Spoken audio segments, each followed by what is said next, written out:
Shalom! Di edisi Voice of Pentecost kali ini, kita akan membahas bagaimana kita tidak hanya dipenuhi Roh Kudus, tetapi juga bisa menjadi sukses di marketplace.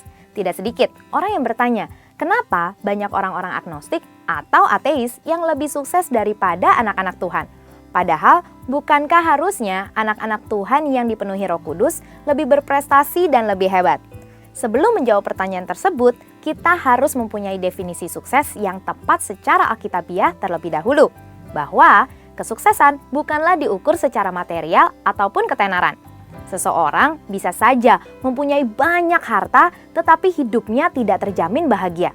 Contohnya, beberapa sumber dari media memberitakan Bill Gates yang adalah pendiri Microsoft tetapi setelah 27 tahun kehidupan pernikahannya berakhir dengan perceraian.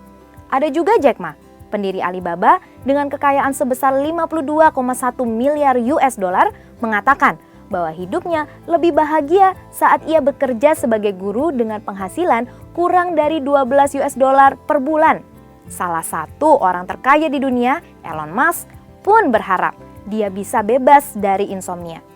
Dalam Markus 8 ayat 36-37 berkata, "Apa gunanya seseorang memperoleh seluruh dunia tetapi ia kehilangan nyawanya? Karena apakah yang dapat diberikannya sebagai ganti nyawanya?" Jadi, jika kesuksesan kita tidak didasarkan oleh kebenaran firman, kita bisa saja sukses tetapi memiliki hidup yang hampa dan tidak bahagia.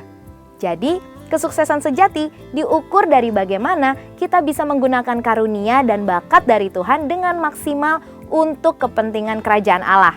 Kalau saudara tahu, kisah Bunda Teresa selama lebih dari 47 tahun ia melayani orang miskin dan yatim piatu, serta menjalankan 610 misi di 123 negara. Beliau adalah seseorang yang sukses dan memberi dampak, tetapi tidak memiliki harta apapun. Maka dari itu, kita sebagai anak-anak Tuhan harus menemukan terlebih dahulu profesi yang sesuai dengan talenta yang diberikan oleh Tuhan dan secara maksimal menggunakan talenta tersebut.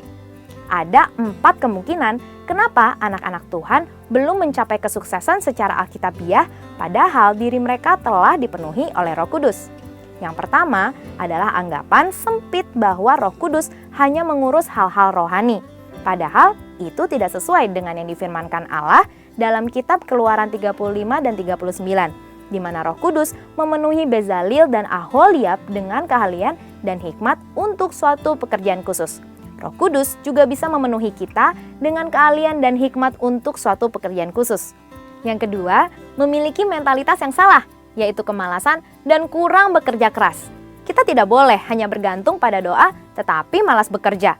Tuhan mengingatkan kita agar tidak terjebak dalam kemalasan seperti dalam Amsal 6 ayat 6.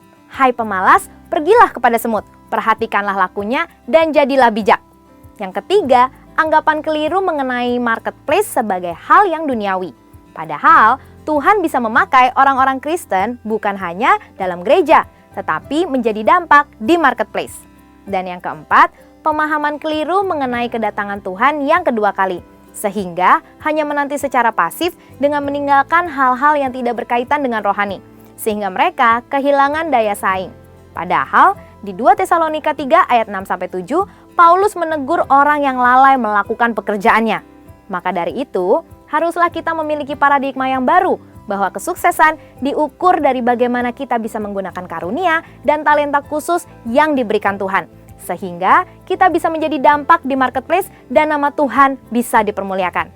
Jadi, marilah kita rindu untuk terus dipenuhi Roh Kudus dan berlari pada tujuan panggilan surgawi. Saudara, untuk penjelasan lengkapnya dari tim teologi kami, silahkan klik link yang ada di atas atau scan QR Code yang tersedia. Tuhan Yesus memberkati.